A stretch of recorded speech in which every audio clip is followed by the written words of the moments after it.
Kechalari bir necha marta uyg'onib, hojatxonaga yugurishdan charchadingizmi?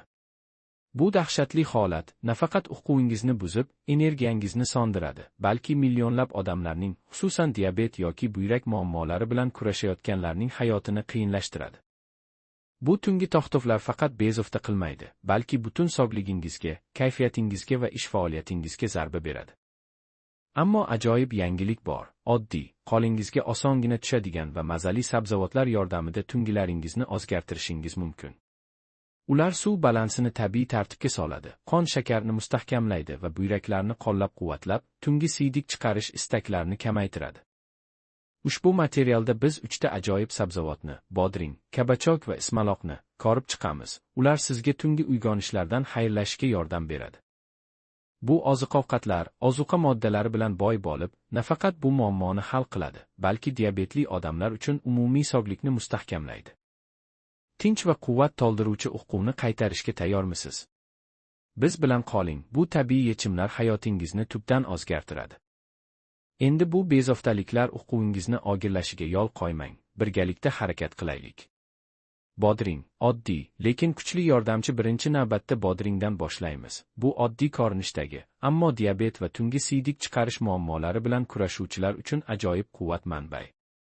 U suvning 95%ni o'z ichiga olgan holda tanani namlaydi, ammo buyraklarni ortiqcha yuklamaydi va kam uglevodlarga ega bo'lib, qon shakarini barqaror saqlashga yordam beradi. Bu diabetni boshqarishning asosiy kaliti.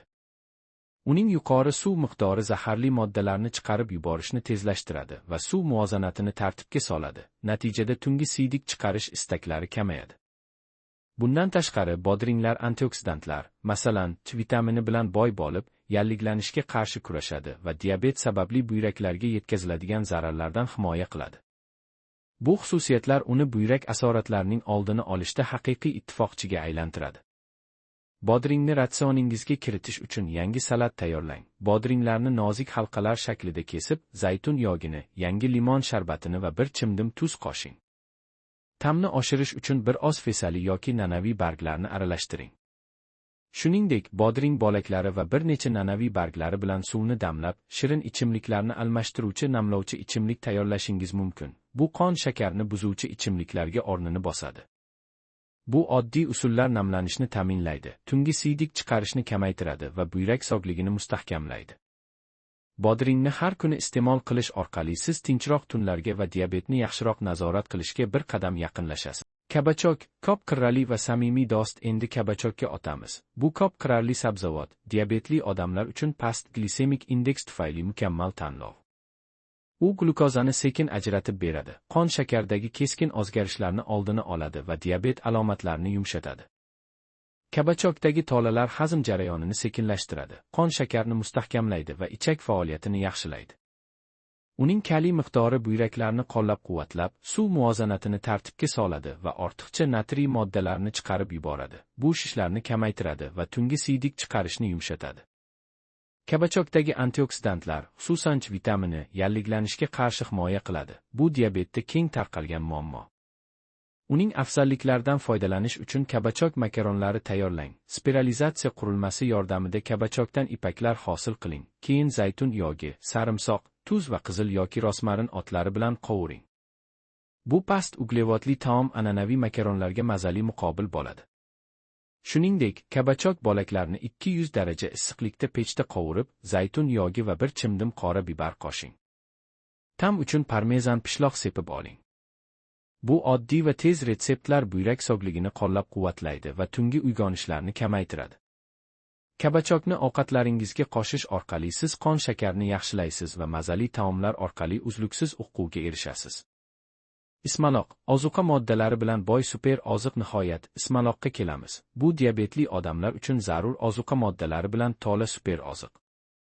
U magniyga boy bo'lib, insulin sezgirligini oshiradi va qon shakarini mustahkamlaydi. Bu diabet asoratlarini oldini olishning muhim omili. Ismaloqdagi tolalar shakar so'rilishini sekinlashtiradi, buyraklarga yukni kamaytiradi va tungi siydik chiqarish istaklarini pasaytiradi. Uning kaliy miqdori suv muvozanatini tartibga solib, ortiqcha natriy moddalarni neytrallashtiradi, shishlarni kamaytiradi va buyrak sog'ligini mustahkamlaydi. Antioksidantlar, masalan, C va E vitaminlari diabetga bog'liq surunkali yallig'lanishga qarshi kurashadi, yurak-qon tomir kasalliklari va buyrak muammolaridan himoya qiladi. Ismaloqni ratsioningizga kiritish uchun tez salat tayyorlang. Yangi barglarni zaytun yog'i, limon sharbatini va bir chimdim tuz bilan aralashtiring.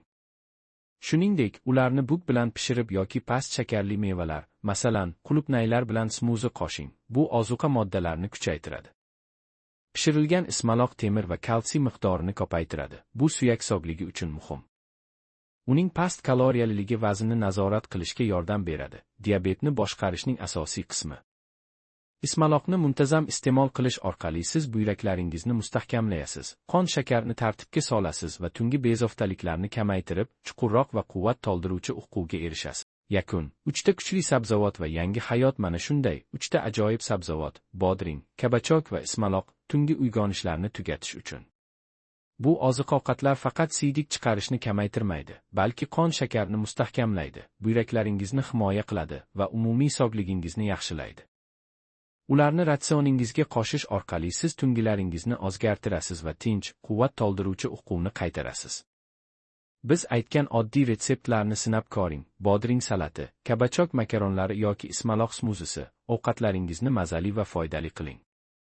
Bu sabzavotlar diabetli odamlar uchun tabiiy ittifoqchilar bo'lib, keng tarqalgan muammoni osongina hal qiladi. Agar bu material sizni ilhomlantirgan bo'lsa, ijobiy fikr bildirib, qo'llab-quvvatlang. Obuna bo'lishni va bildirishnomalarni yoqishni unutmang. Sog'lik maslahatlarimizni o'tkazib yubormang. Izohlarda o'zingizning sevimli retseptlaringizni baham ko'ring. Sizning g'oyalaringizni juda qadrlaymiz. Tomosha qilganingiz uchun rahmat va tez orada tinch tunlar va porloq sog'lik bilan ko'rishguncha.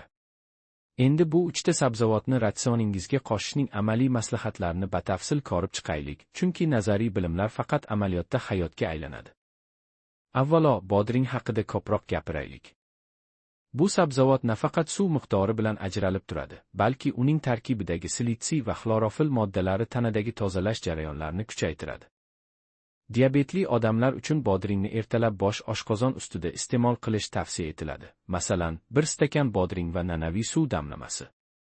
Bu ichimlik kun boshida qon shakarini barqarorlashtirib, tungi bezovtaliklarni oldindan oladi. Bundan tashqari, bodringni salatlarga qo'shishda uning qovuq xususiyatlarini hisobga oling. Uni kesib, bir necha daqiqa tuz bilan aralashtirib qo'ying. Shunda u suvini chiqarib, mazaliroq bo'ladi. Agar siz vegetarian bo'lsangiz, bodringni yogurt bilan aralashtirib, salat sousi tayyorlang. Bu yog'siz va shakarsiz variant bo'lib, vaznni nazorat qilishga yordam beradi. Tadqiqotlar shuni ko'rsatadiki, bodringni haftada 5 kun iste'mol qilgan odamlarning buyrak funksiyasi 15-20% ga yaxshilangan. Bu esa tungi uyg'onishlarni sezilarli kamaytiradi. Shuningdek, bodringni teri parvarishi uchun ham ishlatish mumkin. Uning bo'laklarini yuzingizga surting. Bu yallig'lanishni kamaytirib, umumiy energiyani oshiradi. Kabachokka o'tsak, bu sabzavotning ko'p qirraliligi uning turli pishirish usullarida namoyon bo'ladi. Masalan, kabachokni bug bilan pishirishda uning tolalari saqlanib qoladi. Bu hazmni yaxshilaydi va qon shakarining keskin o'zgarishlarini oldini oladi. Diabetli bemorlar uchun kabachokni kechki ovqatga qo'shish ideal. U og'irlik qilmaydi va uyquga oson o'tishga yordam beradi. Bir retsept: kabachokni ingichka bo'laklarga kesib, zanjabil va kokat o'tlar bilan aralashtiring. Keyin pechda 180 darajada 15 daqiqa pishiring. Bu taom kaloriyasi past bo'lib, shu bilan birga kaliy miqdori yuqori. Bu suv balansini tartibga solib, shishlarni kamaytiradi. Agar siz sport bilan shug'ullansangiz, kabachokni proteinli kokteyllarga qo'shing. Uni blenderda maydalab, tuxum oqi va bir oz limon bilan aralashtiring. Bu mushak tiklanishiga yordam beradi va diabetni boshqarishda qo'shimcha afzallik beradi. Ilmiy ma'lumotlarga ko'ra, kabachokni muntazam iste'mol qilganlarning qon shakar darajasi kun davomida 10% ga barqarorroq bo'lgan. Natijada tungi siydik chiqarish holatlari 30% ga kamaygan. Bundan tashqari, kabachokni bolalar ovqatiga ham kiritish mumkin. Ammo diabetli kattalar uchun bu sabzavot stressni kamaytirishda ham yordam beradi. Uning yumshoq ta'mi ruhiy tinchlikni ta'minlaydi.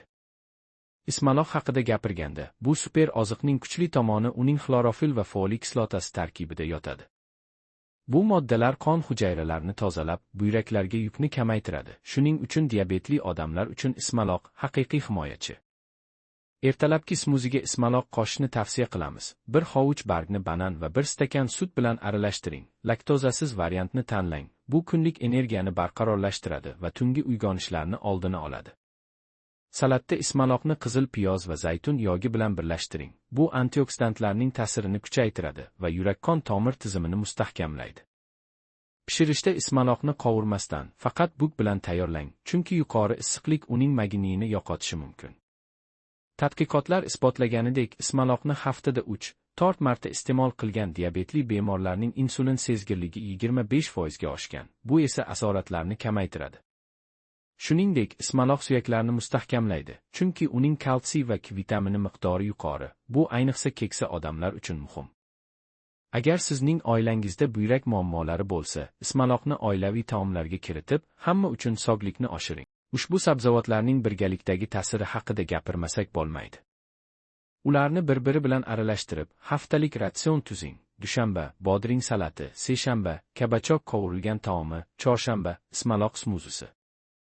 Bu yondashuv nafaqat tungi bezovtaliklarni bartaraf etadi, balki umumiy metabolizmni yaxshilaydi.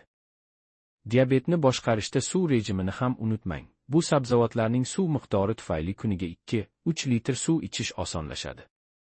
Jismoniy faollikni qo'shing. Masalan, ertalab 20 daqiqalik yurish buyraklarni faollashtiradi va qon shakarini tartibga soladi. Stressni boshqarish uchun meditatsiya qiling, chunki kortizol gormoni siydik chiqarishni kuchaytiradi. Muntazam tibbiy tekshiruvdan o'ting. Qon shakarini o'lchang va buyrak fermentlarini tekshirtiring. Agar dori ichayotgan bo'lsangiz, shifokor bilan maslahatlashing, chunki bu sabzavotlar dorilarning ta'sirini kuchaytirishi mumkin. Bu o'zgarishlarning natijasi qisqa muddatda seziladi. Birinchi haftada energiya oshadi, ikkinchi haftada tungi uyg'onishlar kamayadi, bir oylikda qon shakar ko'rsatkichlari yaxshilanadi. Hayotingizni o'zgartirish uchun bugundan boshlang. Bu sabzavotlar nafaqat sog'lik, balki quvonchli kunlarni beradi. Sizning muvaffaqiyatingizni kutamiz.